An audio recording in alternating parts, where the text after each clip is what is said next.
All right. So, ladies and gentlemen, thank you for joining us again for another Webinar Wednesday. I'm here with Mary Butler as we explore evaluation anthropology. This webinar will be recorded and will be on demand by the end of the week. Some background on Mary. She's an anthropologist evaluator with 35 years of experience in research design, management and supervision, evaluations, and other research projects, and 12 years of university teaching experience at the graduate and undergraduate levels. She has special expertise in program evaluation, evaluation research, and case study methods, and has conducted numerous projects for CDC, the Health Resources and Services Administration, and the Environmental Protection Agency, and the National Institute of Health and private foundations. Right now, she is employed by STAT as a senior analyst supporting work in public health program evaluations. She is retired from 20 years as a research leader and office director at the Patel Centers for Public Health Research and Evaluation. She is also an adjunct professor of anthropology at the University of Maryland and the University of North Texas. In this capacity, she teaches graduate courses and in evaluation. Among her publications are Evaluation, a Culture Systems Approach, in the press for release in summer of 2015, as well as Creating Evaluation Anthropology, Introducing an Emerging Subfield, which is a NAPA Bulletin 24 in 2005. Some housekeeping. The attendees are welcome to use the chat and Q&A function, which you should see on the right-hand side of the WebEx frame. I will be monitoring those as we go on, so we will definitely try and incorporate any questions as they come up. If there are any questions asked by Mary, there is a function to have a thumbs up or thumbs down feature, which is, I know, rudimentary, but it gets the point across quickly, so we can take on-the-fly polls as needed. And without further ado, I turn over to you, Mary. Thank you very much for being here today. Thank you, Andrew. This is so cool. I've never done this before, so bear with me if I have trouble with software. Can you all hear me? How do I know that? It looks like we're getting some thumbs up. Okay, great. All right. I'm going to talk to you about some things that I've talked to a lot with a lot of people. So if you are one of the people who's heard this before, my apologies, and I will try to jazz it up a little bit so that you won't know everything that's coming. Just to start out by saying a little bit about how I wandered into this particular way of doing anthropology. I started out in a traditional 4 fields program at Temple University in the early 1970s. I was trained almost entirely by archaeologists, although I identify as a cultural anthropologist specializing in cultural ecology. I was one of the few people I knew in America who got a job as a full-time instructor of anthropology in 1976 at Virginia Commonwealth University. I was very happy there. I was going to be an academic until the day I died. I loved teaching, as I think most of us do in some way. I was really happy. I was publishing fairly well, and things were good. And then in 1984, I was denied tenure. This was a horrible thing because nothing in my previous background had prepared me to deal with anything like this. Nobody ever talked about what you would do for a living in graduate school. It was assumed that you would all go on to get an academic job. And nothing ever had prepared me to understand what you need to do to get a job. So for me, you know, I was looking at the Washington Post every morning to see if there were any job ads for anthropologists, and of course there weren't. You know, I looked very in a very desultory manner for a job. After about 8 months of this, I finally did get a job as an economic analyst. Now, this is one of the totally good things about being an anthropologist, because we have to learn so many other disciplines to do our ethnography that we learn how to learn. And I had done a very little bit of economic anthropology when I was doing my dissertation fieldwork in Guatemala. So, you know, I managed to trot that out for the job interview. I got the job, and then I learned economics really, really fast. After about 6 months, that job dried up for reasons that had nothing to do with me, but I was once again on the street and unemployed assistant professor of anthropology. Not a good thing to be. I felt that I had no information to bring to a job market. After about 6 months, I got another job, this time as a statistical analysis system programmer. I had become pretty good at SAS on my previous job as an economic analyst. And I managed to convince somebody else that I could program in SAS. And once again, it was learn fast and deliver as soon as you can. And that was actually quite successful, except after about 6 months, my boss noticed my PhD, and I became a project manager. And several years after that, I was bid to the Centers for Disease Control and Prevention as part of a contract out of what was then the Battelle Memorial Institute. Battelle got the contract, and I got the job. I did not know it was a job that was explicitly as an evaluator. I did not really know what an evaluator was. And 3 days after my first day on the job, I was down at the Centers for Disease Control trying to sell qualitative evaluation to a bunch of MDs.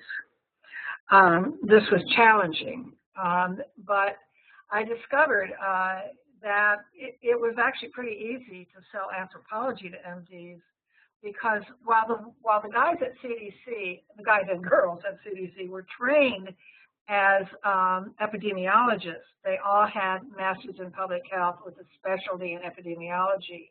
But underneath it, they were all MDs. And MDs learn repeatedly in medical school that if you've seen one case of something, you've seen one case of something. Or, you know, put another way, if it looks like a horse, be careful, it may be a zebra. So they were quite gratified by the detailed and specific information that I and my colleagues could provide to them by using ethnographic methods. Evaluation, I learned fast during those early years at CDC. I went to workshops, I read, I asked everybody I could find questions about what this was and how to do it well. And within about a year, I was actually a fairly good evaluator. I worked at Battelle for 20 years, and I tried to retire back in 2007, and it just didn't quite work out. So now I have another job, part-time, and I'm teaching evaluation anthropology in as many institutions as will let me do it. So I've been teaching it online at the University of North Texas, and I've been teaching it face-to-face at the University of Maryland, along with other parts of their graduate curriculum.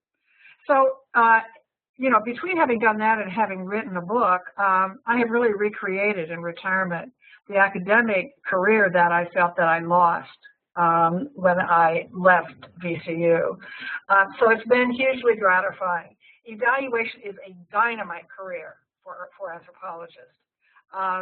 Our understanding of qualitative research, our ability to pull a lot of diverse information together and place it in context, these are all things that are highly valued by people who commission, conduct, and use evaluations. So what are we going to do here? Well, here's what I would like to do. I will tell you what I think evaluation anthropology is, and then you will tell me what you think.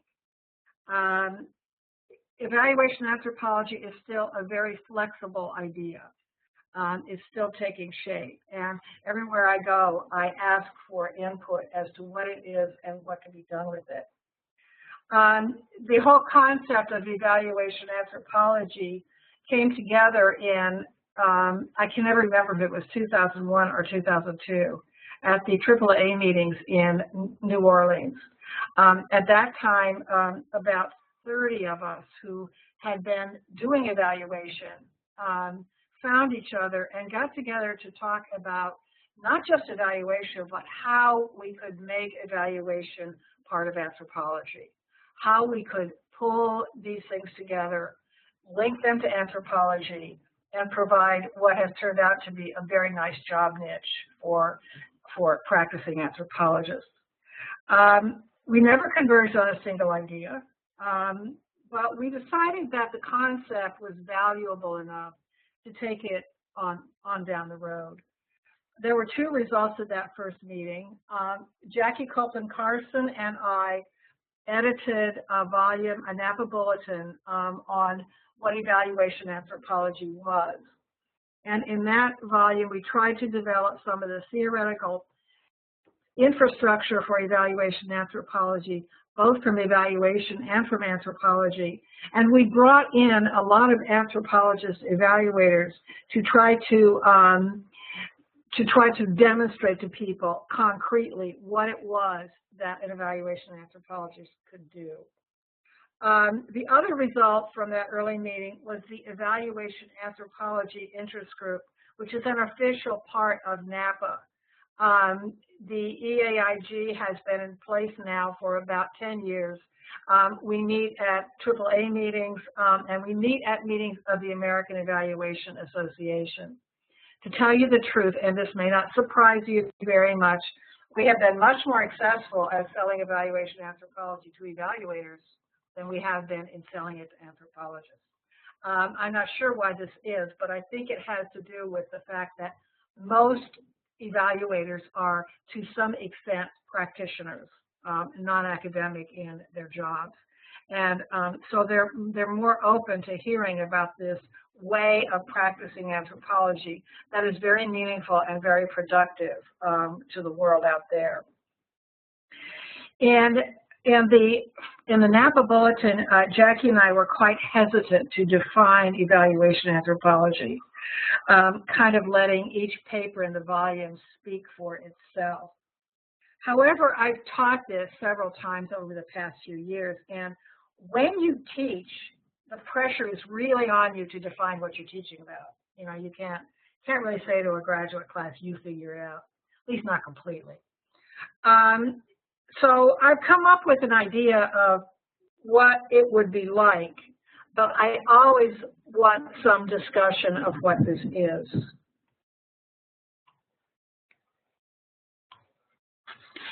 Okay, so here's what it is for those of you who have not done evaluations. And if many of you have, I have to ask you to bear with me for the next few slides. Evaluation, as I use it, is a scientific study of something to assess its value in accomplishing something. It can be a study of an actual or proposed project, or a process for getting something done, or a product. Corporations often commission evaluations to find out, to do research into a potential job market for a product, a potential market for a product, and to find out how people relate to proposed technologies. So if you're a techie, there's room for you in here as well. There are a lot of intermediate parts of evaluation that we'll talk about, but the most important ones are that it's defined by usefulness to a client.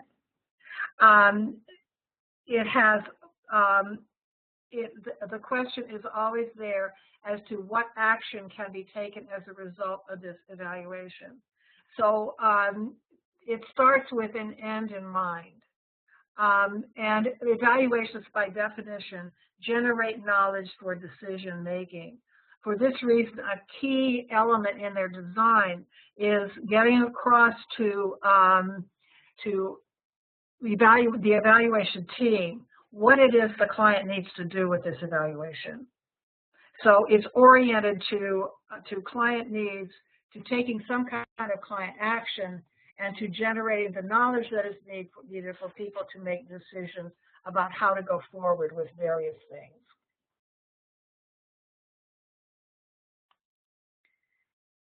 Still, it's research, and it must be research. The goal of the research is to assess something. This can be contrasted with studies that you often do in academia, in which the purpose of the proposed research is to test a theory, for example, or to answer a question that is the focus of curiosity about something. Very few people will pay for an evaluation because they're curious about a theory. It's distinguished from other kinds of scientific work, therefore, by the purpose of the research. Evaluation is requested and paid for by someone who needs to know something for some purpose. They need to plan a program. They need to discover how people relate to a problem and determine whether what they're doing to see if it's working.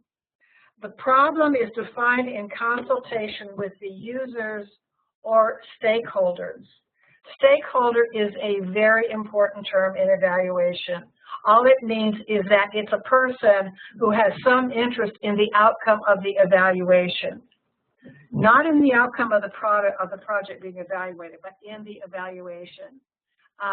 So is someone's career or someone's ideas or someone's professional reputation depending on the product of research.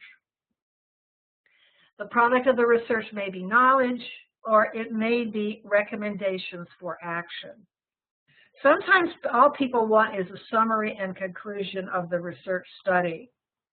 Sometimes they want recommendations about how they should proceed based on the evidence produced by the evaluation. Because of the stakes of the evaluation may be very high in terms of money, in terms of people's careers, client responses, legislation can be made or broken by evaluations. Both the findings and the recommendations must be well connected to evidence. And it must be possible to trace the evidence from the evaluation design to the development of conclusions. I believe that evaluation must be scientific to be valuable. Not everybody agrees with me, either in evaluation or in anthropology. I know that there are some people who believe that science should not be applied to human beings. I am not one of them, and I have not met very many successful evaluators who are.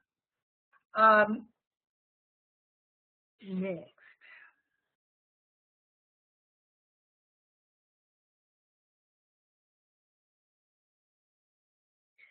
This is a quick one.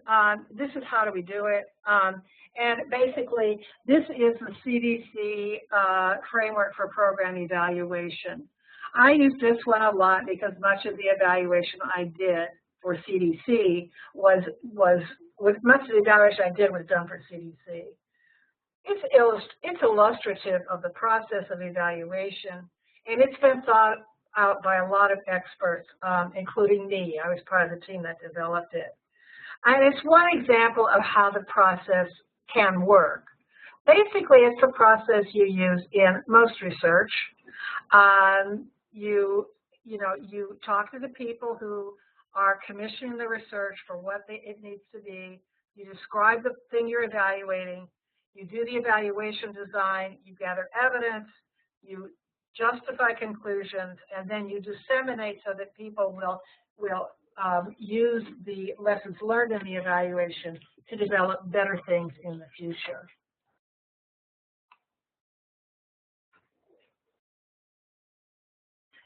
Here's one I made up. It's cute, I think, more than anything. But it does get across the idea that evaluation stands with sort of 1 foot in anthropology and 1 foot in evaluation. Evaluation anthropology does. It's important to understand that when the evaluator and the anthropologist come together, they often don't yet understand each other's needs very well. But the first thing they do is begin trying to develop this shared territory in which they can communicate about the evaluation. Kind of out of place. What are the things that define evaluation anthropology? It's a joint practice of evaluation and anthropology, and that's what I just talked about. It relies on holism and or a systemic approach. This means that a phenomenon, a program, or adoption of a product, or whatever you're evaluating, it is viewed within its context, and we search for the contextual factors that may affect what we look at. There is a recognition that culture is critical in understanding program success and failure. Most of the clients I've ever had have understood this. They knew that culture was important, but they were often quite misguided in what they thought culture was. So an important role of the evaluation anthropologist is in leading people to understand how the anthropologist can use culture effectively. It's usually mixed method. Most of the evaluations that I've ever done within the realm of evaluation anthropology have been done in interdisciplinary teams that had me, but also had often other anthropologists, often had psychologists, sociologists, epidemiologists, statisticians, people from many different disciplines. The reason for this is that most evaluations combine qualitative and quantitative methods. Some evaluations are ethnographic, where quantitative data is brought in as part of the overall ethnographic description of the thing being evaluated. In other cases, the evaluation and the quantitative part of the evaluation kind of feed off each other, so that the ethnography may start the process, and then you'll get some quantitative data on the population, and then you'll move into more ethnography. So it's kind of it can be kind of a dance between one and the other. But the important part of it is that when you are the anthropologist on evaluation teams, you must be comfortable listening to alternative viewpoints and negotiating the position of anthropology in evaluation designs and implementation. I once interviewed a young woman for a job when I was at Battelle, who was a beginning anthropologist, a brand new PhD, and she looked on paper like she probably could do this, that she would be a good evaluator. Unfortunately, when she came in for the job interview, all she could talk about was Marxism. So you want to be a little bit careful about appearing single-mindedly anthropological if you're trying to get a job doing this. You must demonstrate comfort with people from other disciplines and an ability to at least understand what they do, even if you can't do it yourself.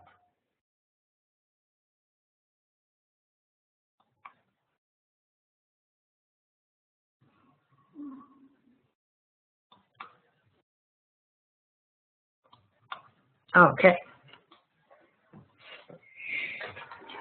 If you think back to the figure with the evaluators and the anthropologists shaking hands in the middle, you will notice that a great deal of anthropology and a great deal of evaluation are outside of the domain of evaluation anthropology. As evaluators, we practice only in part of the evaluation field. Evaluation itself was born in a highly positivist environment in which the goal was to measure outcomes in a reality that was usually assumed to be out there, that there was an absolute reality that you were trying to get at. Eventually, some of the founders of the experimental field, which dominated evaluation in the early days, began to admit that there was no way you were measuring some objective reality.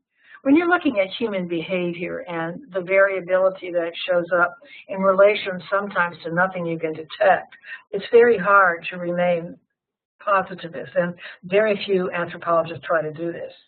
But it's still alive and well in other disciplines. The reason for the highly experimental birth of evaluation is that evaluation came out of educational reform in the early 1930s, particularly the work of John Dewey in developing more open approaches to education. And people wanted to be able to measure achievement, student achievement, relative to these various models of education. And the only way to get at the truth that they thought was essential was to use an experimental evaluation in which ideally you blindly assign students to an experimental or a control group, isolated them, ran the program by them, and then measured them afterward. That, of course, can't happen because the unit of educational evaluation is almost always a classroom at best, or a school at worst. So it was kind of limited. Evaluation anthropology is not relevant to any evaluation method that seeks to control out culture or assess a program or policy from a culturally neutral position. I've heard culturally neutral come from many kinds of people, but never from an anthropologist. The idea that just about anything that human beings do can be culturally neutral is kind of foreign to the way anthropologists tend to think about things.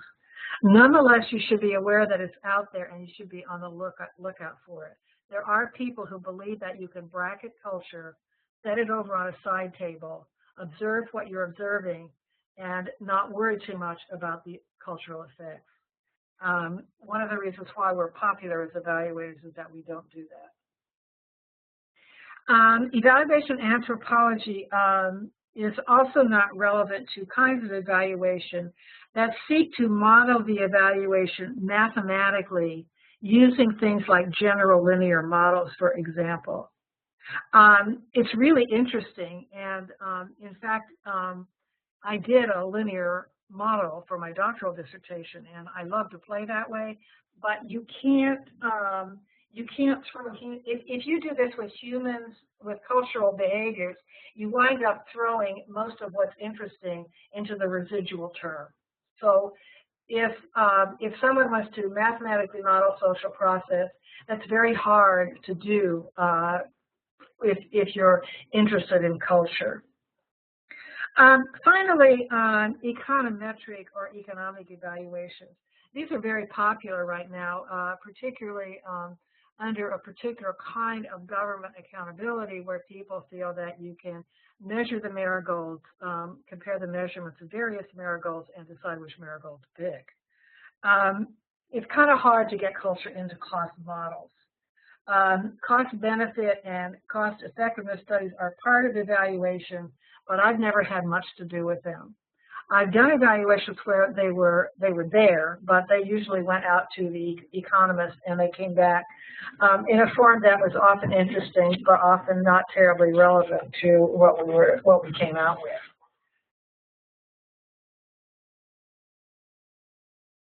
Not all anthropology is evaluation.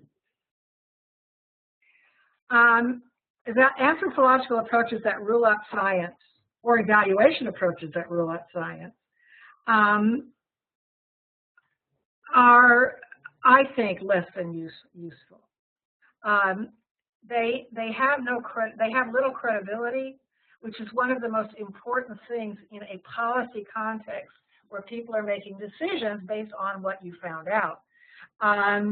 Where there are money or jobs involved, people are wary of anything but science.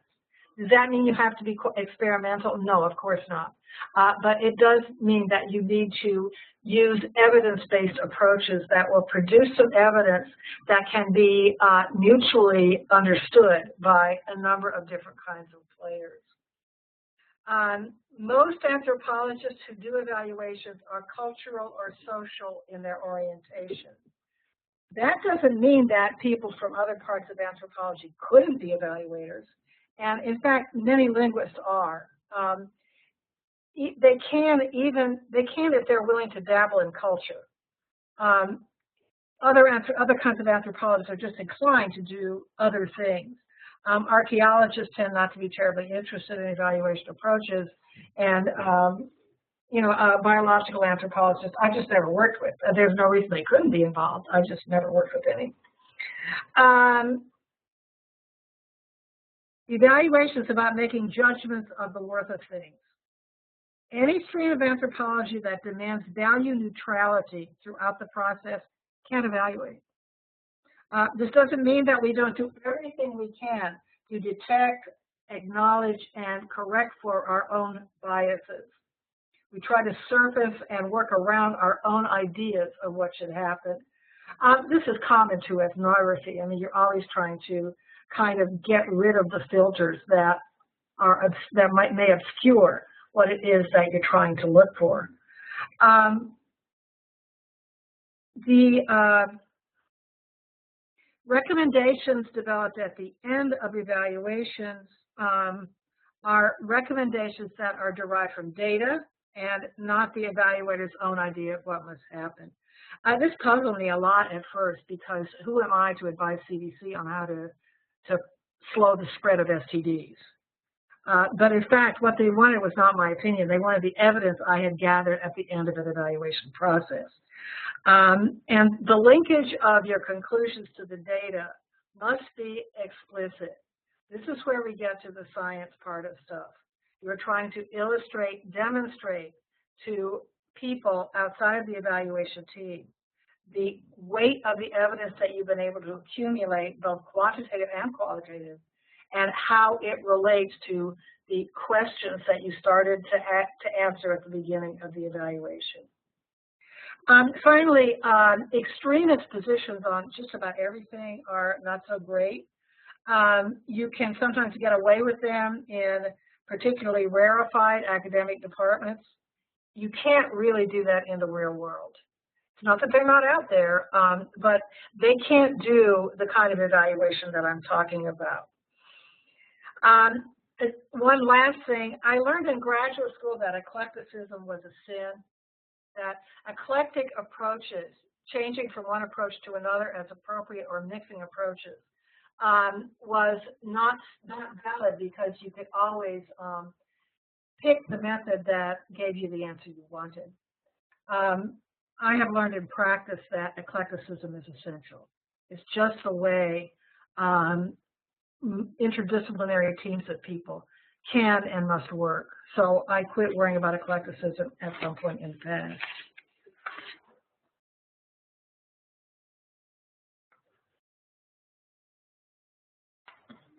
Gotta start talking fast. Wait now. I want to give you this brief example of an evaluation I did.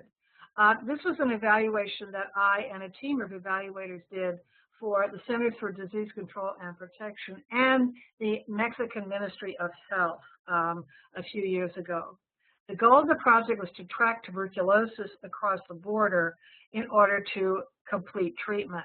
Tuberculosis is a disease which is very common in the border, but it's really important that you hang to the treatment because if you fail to do so, you get multiple drug-resistant strains of tuberculosis.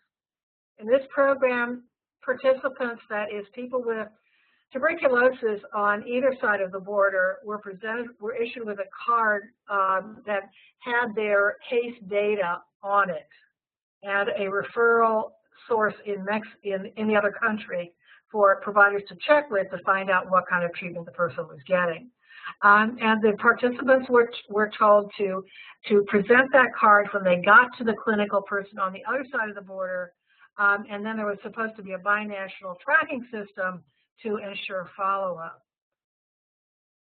The public health issue, tuberculosis is a disease of poverty and crowded housing. It has a higher incidence in the U.S.-Mexico border than it does in the interior of either country, in spite of the fact that the border region is one of the wealthiest areas of Mexico and one of the poorest areas of the U.S. It's treatable, but treatment takes a long time and it's uncomfortable. This means that people start feeling well pretty fast. So this means that people start feeling better and they quit taking their drugs, and the tuberculosis is likely to resurge as a drug-resistant form.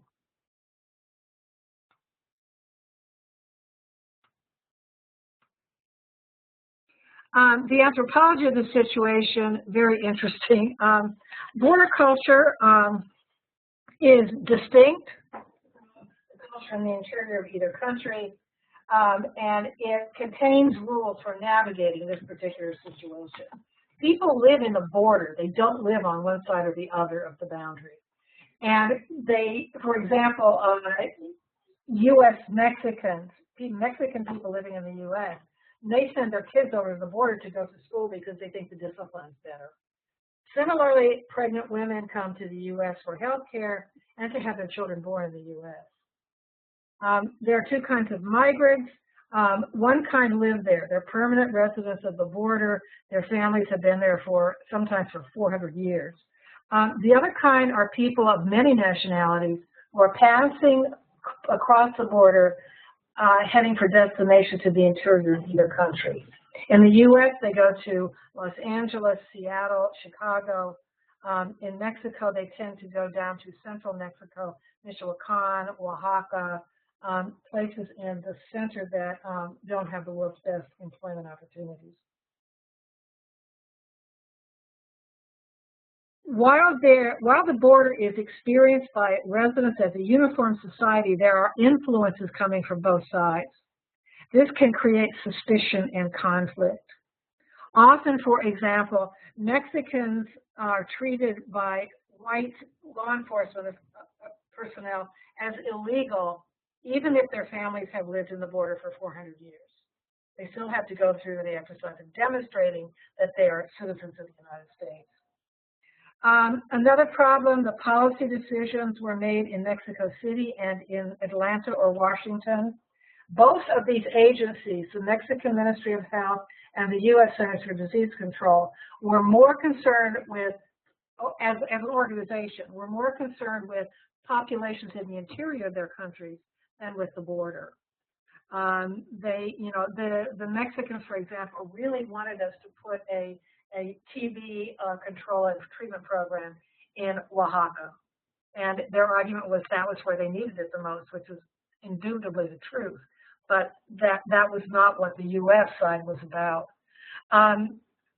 Finally, there is always an implicit conflict between Anglos and Mexicans in the border, coming from a long history of discrimination in the border. Mexicans tend to be superstitious of the U.S. intentions, and as if the history weren't enough, in the border area, there are ICE, what is immunization control and enforcement. There are ICE prisons located on the U.S. side of the border that are full of Mexicans, some of which probably don't belong there. So there is some culture that contextualizes this situation. The evaluation challenge, it was a participatory evaluation with many, many, many players. There was an existing health infrastructure in the border. I mean, the people in the border know that, or the health people in the border know that they have to pay attention to the other side to control just about any disease. So there was an existing health infrastructure there. But outside of the community, so the community is fine, they're hanging together well. But outside of the community, there are a lot of levels of government that have to be negotiated. In the U.S., it's the state and the federal. In Mexico, it's the jurisdictional, the regional, the state, and the federal. So there's a long way to go to the locus of decision making.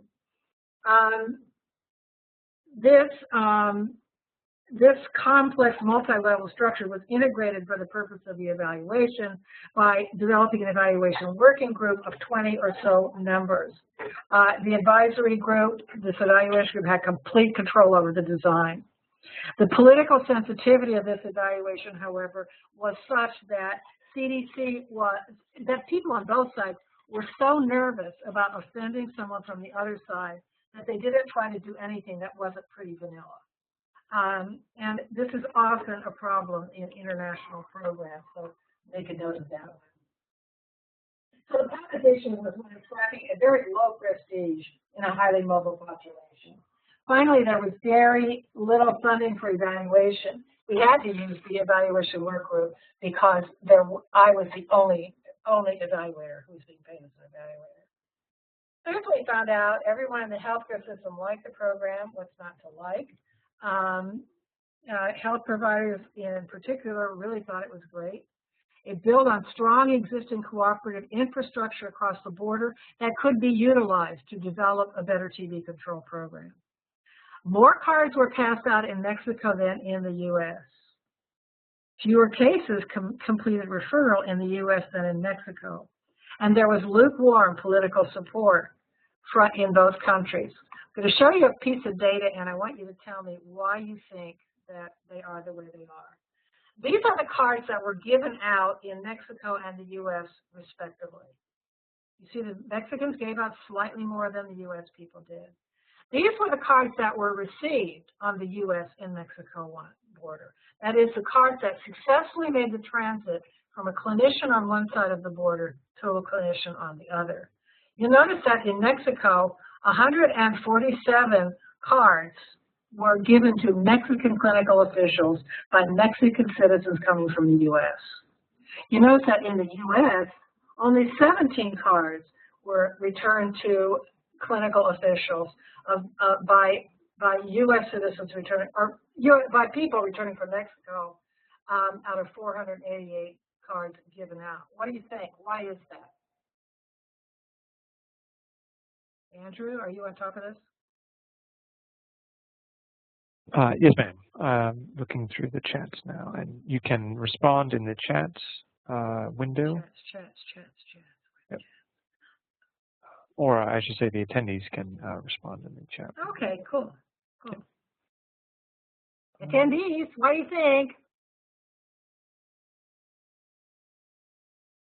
Is it because Mexicans are more responsible than guys in the U.S.?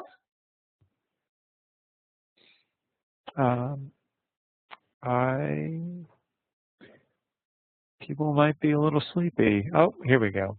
Okay. Tanya says immigration issues potentially. Exactly. That was the most important reason. What would be the immigration issue, Tanya?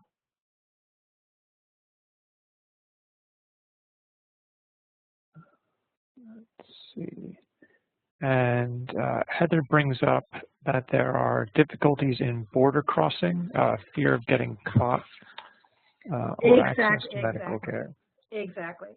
What happened was that the Mexicans on both sides of the border did not understand the cards. They thought that the card was either going to get them passage across the border or that it was going to get them stopped at the border. Many people were nervous about being identified as someone with HIV, because if you have HIV, you cannot cross the border into the United States, or at least you couldn't then.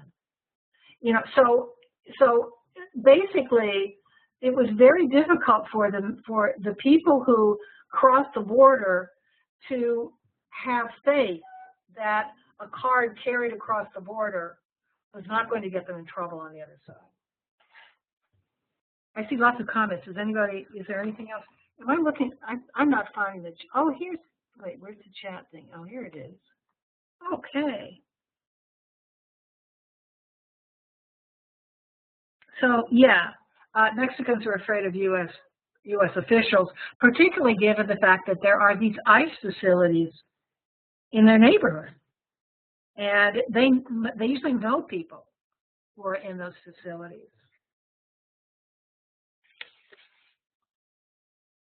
More findings. The representatives of both national governments were far more interested in what happened inside their own countries than in the border. We couldn't get them to get turned on to this project. And the other thing is that the information flow in Mexico was too slow to support referrals. At the time this evaluation was done, Mexico was an entirely paper system. So the reports, they were supposed to report passing out cards at the same time they did the intake for TB patients. But in the U.S., a piece of paper had to go from the local clinic to the jurisdiction, and then to the state, then to the region, and then to the central Ministry of Health.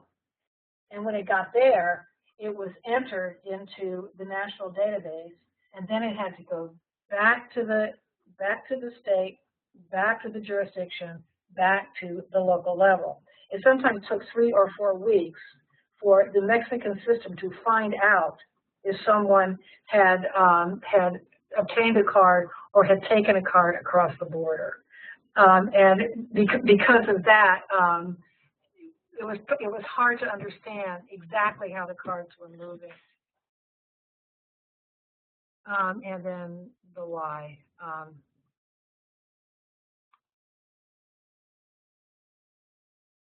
Why? Actually, I'm going to tell you this because we don't have time. People misunderstood the card, and I already mentioned that. They thought it was going to get them in trouble trying to get across the border. The follow-up was inconsistent outside of the border region itself. People took the cards to Chicago and Seattle and Mexico City and all kinds of places way in the interior of the country, and the border health officials often did not find out if a card was turned over in the interior of the country. Sometimes they did, only if there was a especially vigilant TB control officer. Mexico has a more unified healthcare system than the U.S., so often people got treated very expeditiously, very quickly, but a much slower bureaucracy. And finally, those countries were involved with more serious health problems. Oh, look, I have them. I'll outsmarted myself on this one.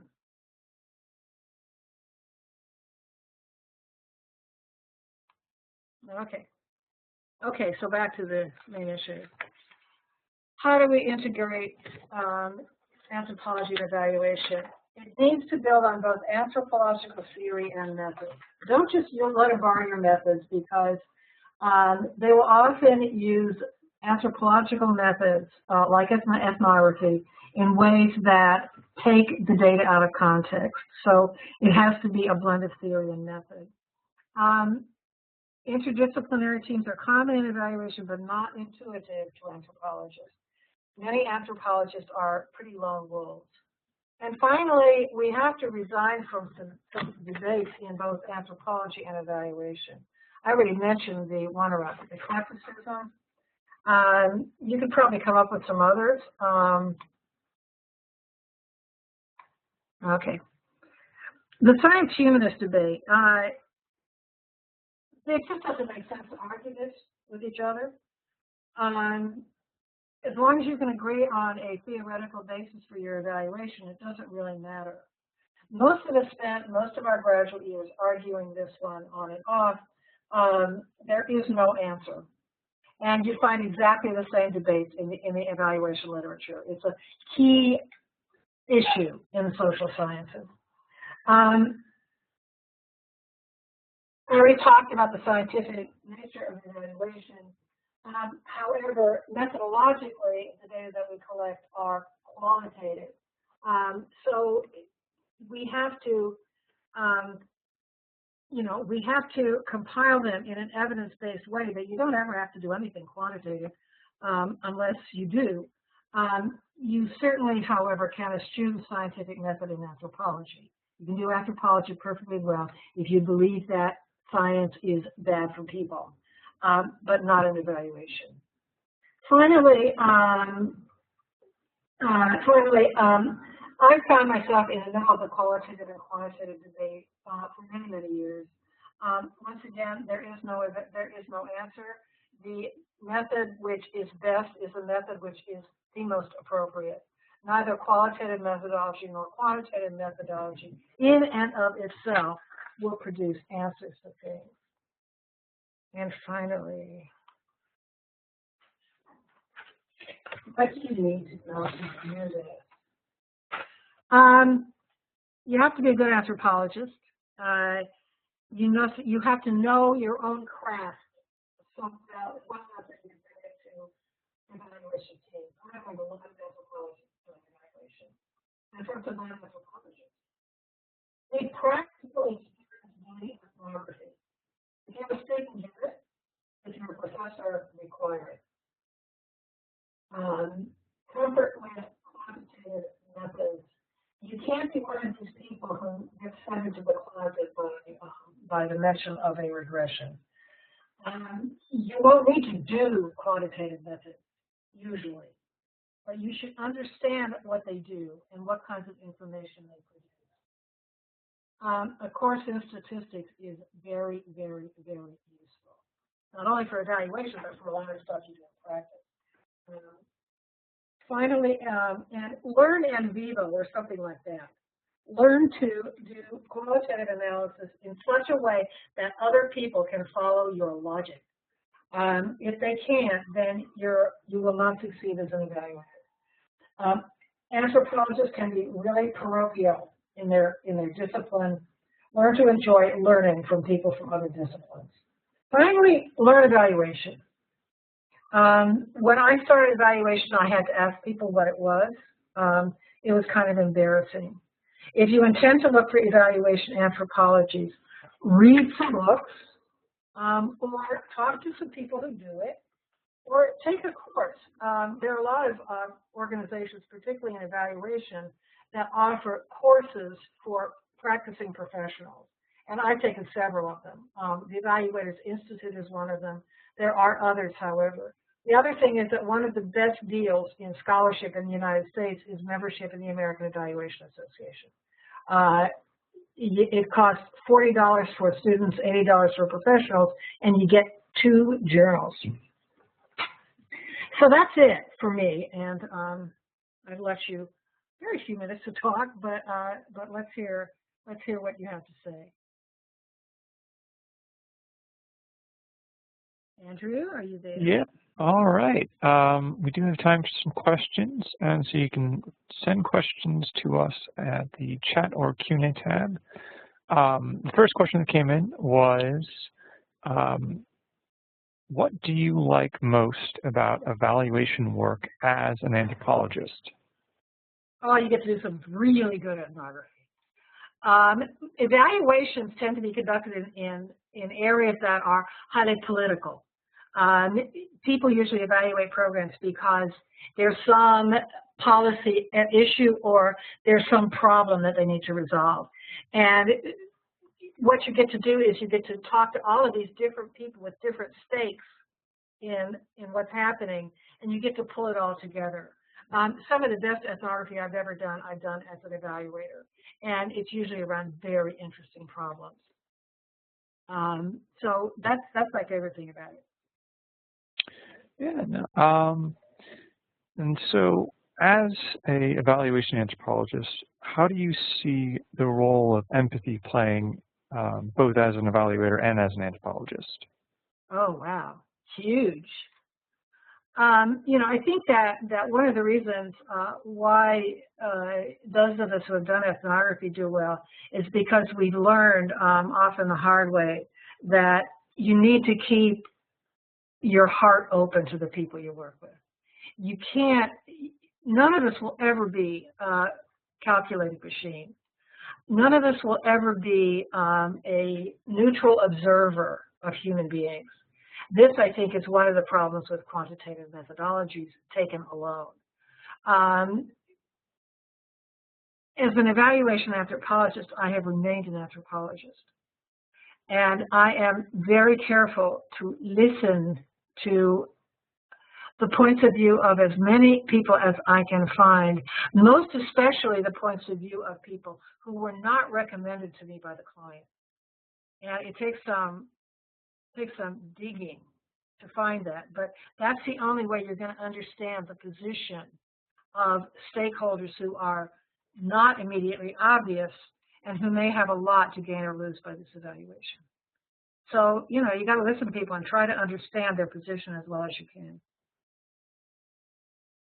All right, let me, let's see. All right. So you had mentioned the one association, but do you have any other examples of, let's say, anthropologist who's not currently in a program that offers evaluation anthropology? Do you have any other examples of opportunities for students? Okay, go on the American Evaluation Association website, and you can do that without being a member. There's a members only category, of course, but you can do that. You can browse a lot without being a member. Look for workshops. The Evaluators Institute and many other evaluators offer workshops. Look for academic courses that you can participate in or audit. Look for, we offer, various of us offer occasional workshops in evaluation methodology at the AAA meetings and at the Society for Applied Anthropology. And what was the other one I was thinking of? Oh, I lost it.